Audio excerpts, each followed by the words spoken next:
Well, good afternoon, everyone, and welcome to our daily COVID-19 update briefing.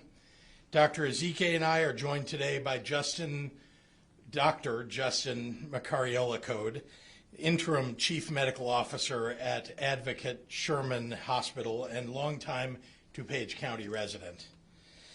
Today marks the third day in a row for Regions 7 and 8 to report a rolling positivity average of 8% or above. That means that starting on Friday, 4 counties, Will, Kankakee, DuPage, and Kane, will all see the heightened resurgence mitigations already in place in Region 1, that's in northwestern Illinois. New restrictions were announced yesterday for Region 5, southern Illinois, so that means 4 of our 11 regions have triggered our fail-safe state action metric.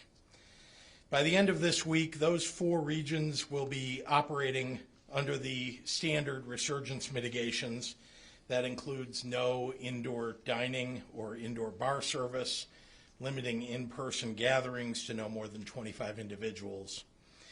As you may know, when the regional positivity rate averages 6.5% or less for 3 consecutive days, then the resurgence mitigations can be removed from those regions. If the positivity rate averages between 6.5 and 8%, the new mitigations will remain in place and unchanged. If the positivity rate averages greater than or equal to 8% after 14 days, more stringent Tier 2 or Tier 3 mitigations can be applied to further reduce spread of the virus. The new wave of the virus is disrupting small businesses in these regions, so they will receive priority consideration for the $220 million in the current round of business interruption grants. A description of the grants and an application form can be found online at dceo.illinois.gov. At this point, of the 7 regions that are still operating under Phase 4 of our Restore Illinois plan, that is without additional resurgence mitigations, 5 are now at a rolling positivity average above 7%, with the other 2 above 6.5%. All continue to show increases over last week, and most regions of the state continue to see increases in COVID-related hospital admissions. As colder weather approaches and flu season is upon us, we're going to see the rippling effects of these current unfortunate trends. The massive surge of cases in our neighboring states will continue to have a spillover effect. There is no easy fix for the effects of this virus on our economy and on our public health. But we will manage through this. We're Midwestern tough here in Illinois.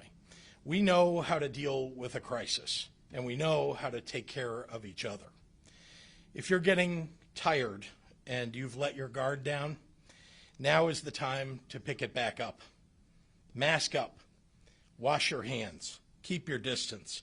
We have to manage through this until the effective treatments and vaccines are fully tested and ready for distribution.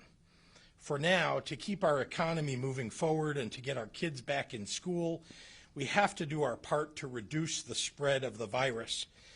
We have to do this for each other, for our schools, for our small businesses. We can and we will. With that, I'd like to turn it over to Dr. Ngozi Ezike. Doctor. Thank you, sir. Good afternoon, everyone. And of course, thank you, Governor Pritzker, for your continued leadership throughout this pandemic. I commend everyone who has taken this virus seriously since the beginning. It is not easy to take the right path. Sometimes taking the right path is quite hard, and that's very true in the situation we have here. But with your support and understanding, Illinois will avoid a much tougher situation than we find ourselves today.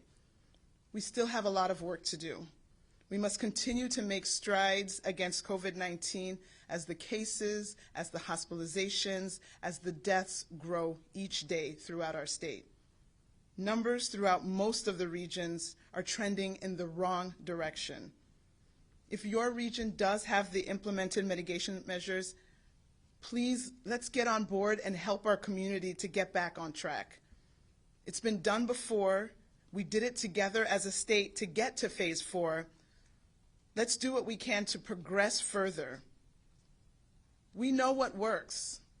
Wear your face covering. Watch your distance. Wash your hands. Keep to smaller groups. Those simple actions keep you, your family, and your community safe. Another important piece, I can't say it enough, get your flu shot. I know many of you have never even gotten a flu shot, so why should you start now? Well, first of all, if you develop the flu for the first time, everyone will be looking to see if you have COVID.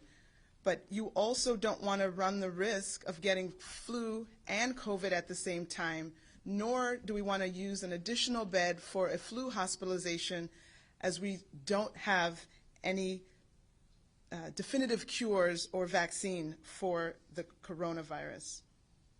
Today, we are reporting 3,714 new cases of COVID-19 for a total of 350,875 total cases. Since yesterday, most regrettably, we have lost another 41 individuals for a total of 9,277 total lives lost. In the last 24 hours, 59,077 labs were reported for a total now of more than 6.8 million tests.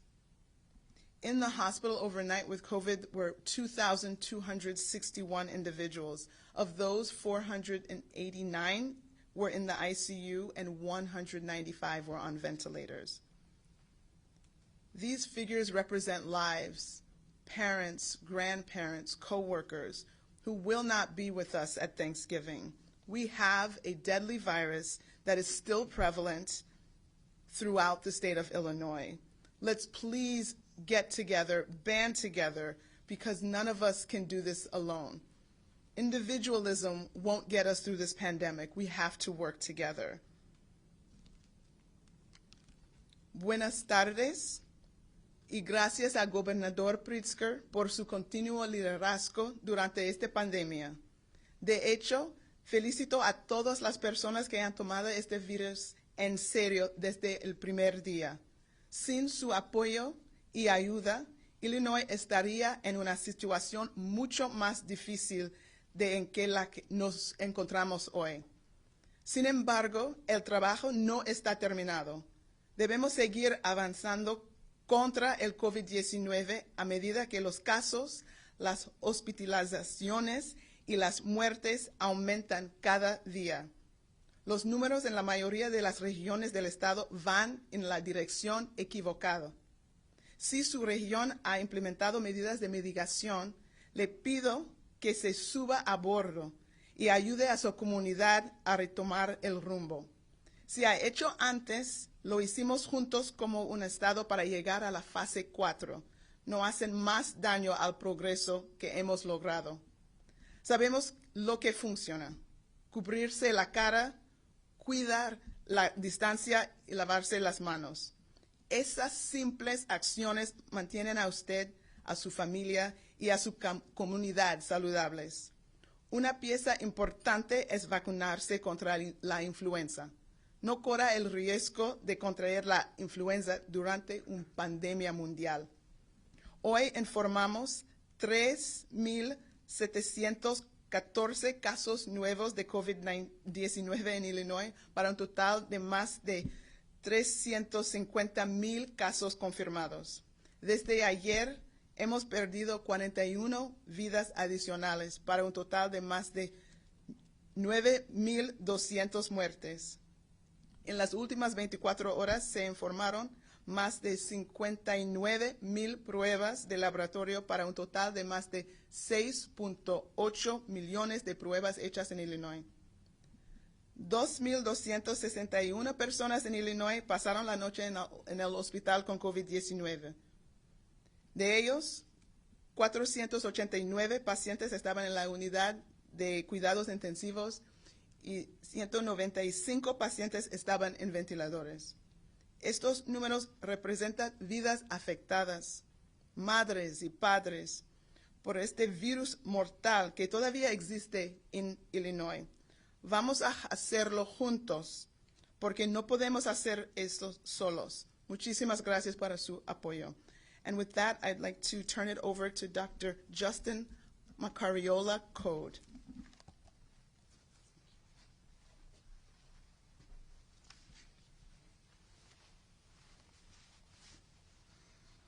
Good afternoon, and thank you, Governor Pritzker and Dr. Ezike, for your tireless efforts in response to this pandemic, and for your enduring support of our frontline healthcare workers.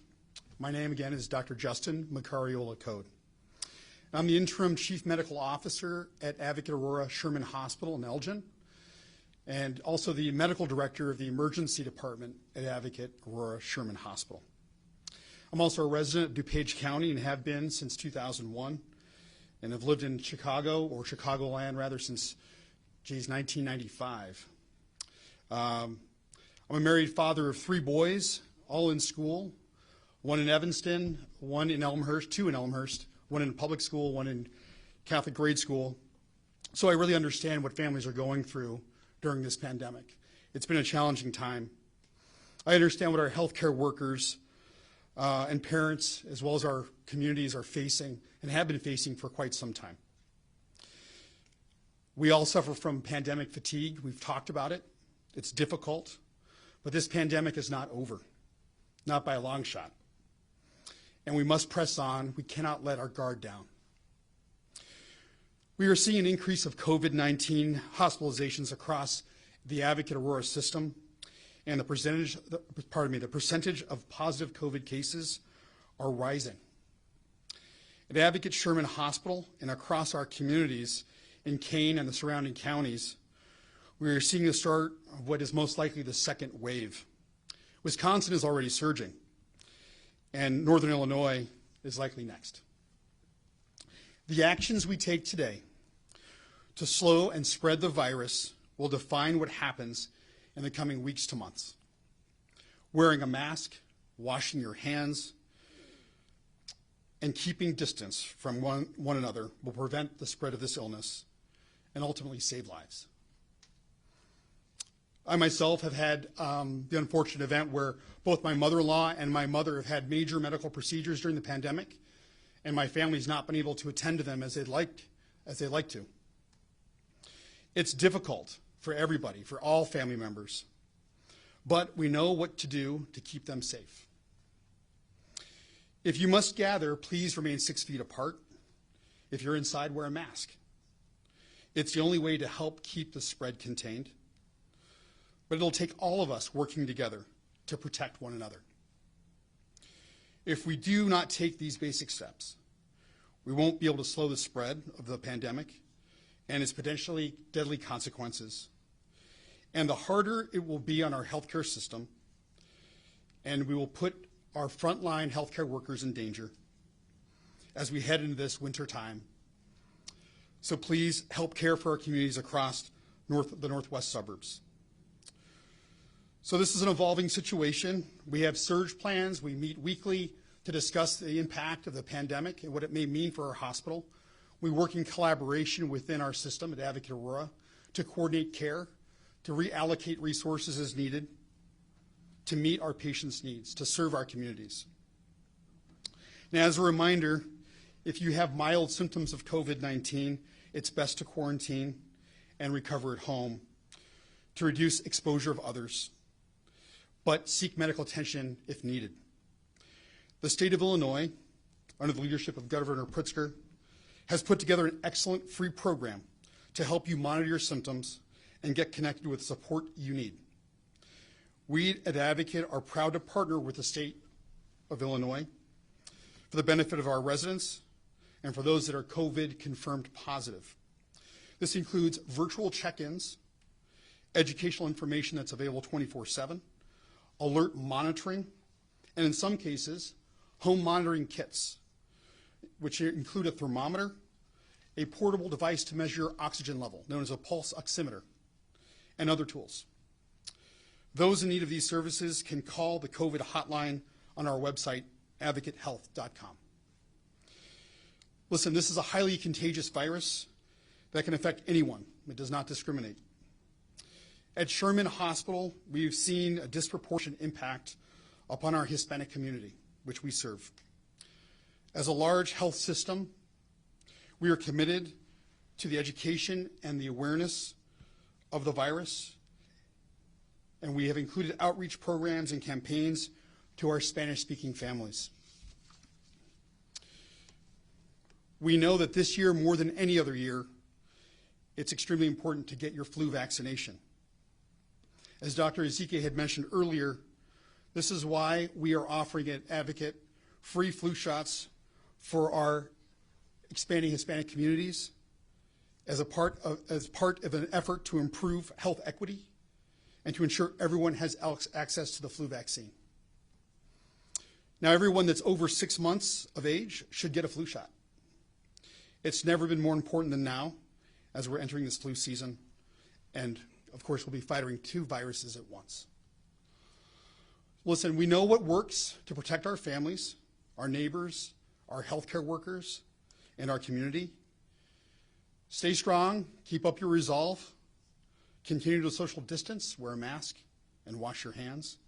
Follow the guidelines.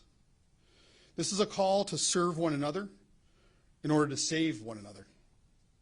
Thank you. Governor Pritzker, questions and answers. Thank you very much, Doctor. Happy to take any questions from members of the media. Yes, ma'am. I know no indoor dining for bars and restaurants in the county of Virginia. Are there any other restrictions for gyms, churches, synagogues, schools that are private schools and that have already started hybrid learning? Remember that all of the existing mitigations under Phase 4 of our Restore Illinois plan, those remain as they are. These are resurgence mitigations for areas where the positivity rate has gone up or where they've tripped other metrics, and that's where indoor dining, indoor bar service are being temporarily halted, and where we're reducing the number of people who can gather from 50 to 25. But you can find all of the mitigations that are associated with resurgence mitigations, Tier 1, Tier 2, and Tier 3 on the IDPH website. Governor, can Yes, ma'am. Dr. Ezike too would weigh in on this? Yesterday, Dr. Arwady spoke to worried about gatherings within the home. Yeah. And they also, the city, you all contradicted each other somewhat. The city is saying the spread is going on within the home and that restaurants and bars, they're not necessarily seeing that in their contact tracing. Is the state seeing that the spread is going on because of bars and restaurants being more open? Yes, and there are pages and pages and pages of studies from around the world, from around the United States, not to mention articles that in fact, I believe we've sent these out to most of the media. If you would like them, happy to have my press secretary send them as well. I mean, we're literally talking about piles of these studies that show that bars and restaurants are spreading locations, significant spreading locations. It is also true, though, and I want to commend Dr. Arwady for saying, as she did, that private gatherings are another major spreading opportunity for the virus, something that we all need to be very, very careful about. It's not so much your own family that you're living in a pod with every day as it is when you're inviting either other family that don't live with you, friends over. I'm not saying you can't do that. All we're saying is, as Dr. Ezike said the other day, that it's important for you to maintain social distance even when you're having friends over. It's okay, 6 feet is not that far. Wearing a mask when you don't know them, that they've been tested or that they're COVID-free, it's an appropriate thing, making sure that people have hand sanitizer available to them, that they wash their hands, et cetera. These are all things that we're going to have to get used to, especially during this winter season, especially during the holidays when we know we all want to get together with our friends and family. Governor, if I may Yes, ask ma'am. you, understandably, there's a lot of frustration coming from different quarters in those regions that are being rolled back again, especially Yeah. in 7 already went through this a couple of months ago. Sure. Just a short while ago, I was speaking to one of the state reps that was on the call with Dr. Ezike earlier this afternoon, where she was telling them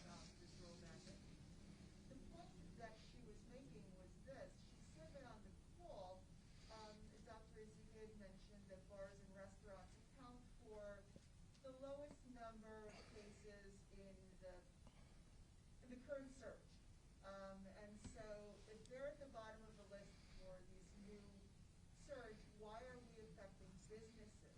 Why are we rolling them back when maybe the benefit from it won't really be what we would like to see? I have my own thoughts, but I want to No, let I just- Dr. Ezike answer for what. I just want to make sure that I wasn't mischaracterized. Maybe you can hear me. So the issue is, on the call earlier today, they wanted to say, why do we keep going after bars and restaurants? And so as we look from region to region to region, statewide data, we look at the places, this is again from our contact tracing efforts, we have the individuals who have talked to the case, and then the questions include looking back where they have been in the previous 14 days. That is where, those are the places that they have been where they could have caught the virus. And then we also look forward to since they've been symptomatic where they've been. So that's the place that they could have given the virus to, and exposed others. And so when you look at the top 3 places that come up over and over, region to region, statewide, it comes up as people's workplace, it comes up as school, it comes up as restaurants and bars. So we're not going to not have people go to school. We're letting the local health departments and the school administrators decide for themselves what's appropriate regarding school. And then in terms of workplace, there are people that you cannot work from home or you have to go to work. So the next thing that we can actually act on is the bars and restaurants. Okay. But according to how might this affect the number of people in the classroom though? Because if the rule is now 25, are there any classrooms that have more than 25? What should they do? Yeah, so again, the rule for the class, and this is not supposed to be for schools specifically, but I know even as we worked so closely with the schools and the local health departments over the summer, that in the classroom they're supposed to be spaced out, the 6 feet, and masked. And so depending on the classroom, they can figure out how many people they can fit, but we've already accounted for and expect that there's 6 foot of distancing and masking in the school setting. Yep. And there are guidelines, let me just add that there are guidelines, as you know, that were provided to all the schools from the State Board of Education to make sure that schools know what they should be doing. But as I've said all along, that schools are different locations from one to another, even within a school district, as you know, putting Chicago aside for a moment. Outside of Chicago, there are many, many schools, multiple schools in a school district, and they're all laid out a bit differently. Some of them have many fewer students than the next school that's in their school district even. So we want the schools to make decisions about how to space people out, how to make sure to keep them safe within the school. But our goal, our number one goal, is to make sure that we get our kids back into school as it is safe. So hybrid learning, a good idea, and of course in-person learning, a good idea. Again, at the local level, school boards and school administrators making decisions to keep those kids safe. How might this impact your decision on winter high school sports? If this is what's going on as far as more restrictions, might we see high school sports for the winter being played? Well, let me begin by reminding you why we're here 2 days in a row and why we're now having a daily press conference about COVID-19 again. And that's because we are seeing a national surge of cases that is affecting every state around us in a dramatic way. And in Illinois, we are seeing the numbers go up literally all across the state. And so we are going to be very careful about whatever guidance gets issued for school sports for the winter, as we've tried to be careful about everything that we're doing so that we don't have a significant surge. Illinois has done a better job, I think, than most states, certainly the ones surrounding us, and we'd like to keep it that way. The CDC changed the rules. I think Dr. Ezike talked about this. We're now taking into consideration antigen tests, which are rapid tests. Why now are antigen positive cases being added now? And do you think that has to do with the increase in cases, not just in Illinois, but nationwide? I don't know about nationwide. I can tell you what's going on in Illinois. Let me start with this. We already have a robust testing system that didn't have antigen testing in it. That's because the percentage of tests that are being done that are antigen oriented up to now have been very, very small. I think you can see, I think we announced that it was something like 1,000 or 1,200, out of the 50 or 60, 70,000 that have been announced over the last couple of days. The reason that we're now including antigen testing is because we're now getting resources from the federal government that are antigen tests. And we want to be able to use those tests for surveillance testing, which is a very important thing for us to be doing in the state. And so we want to, and we'll be reporting those. But we've separated them out. People can see the numbers of antigen tests. Right now, it's a very small percentage. I think 1 to 2% is the total number out of all the tests. What's that? You're separating them out? We are. We'll be. You'll be able to see. Yes, you'll be able to see it. I don't know whether we've got it up on the website yet, but that's the point of it. Is we want you to be able to see the separate tests, but we also want us to be able to calculate the positivity rate using these tests because they're useful for surveillance testing, which is part of how you get to a positivity rate. Can you foresee another stay-at-home order? I'll come over here in a moment. I promise. Yeah. Go ahead. Do you foresee another stay-at-home order, and if so, what will it take to get there? It's not something that we're considering right now. As you know, we have this resurgence mitigation plan in place. It's been working as regions have gone in to the resurgence mitigations. They've been able to lower their positivity rates and come out of it. It takes a little longer for some regions than others for reasons I can't explain, but they do come out of it. So we're going to continue with the plan that we're on. That's a regional plan. Yes, ma'am. Just go back to the question that I'd asked earlier and didn't get your response on it, of why roll back businesses when we're not seeing maybe the benefit from it that we would like, if most of these new cases are in fact coming from at-home gatherings? But we are seeing the benefit. In fact, we saw it in Region 7. We saw it in Region 4. Those are two regions that we put into this very same set of mitigations where we limited or actually eliminated temporarily indoor bar service, indoor dining. Those were two of the things, limited the amount of people gathering. And you saw those positivity rates come down in both of those regions. So it does work. And indeed, it is an area of spread, as Dr. Ezike did say, and we are seeing it in our contact tracing.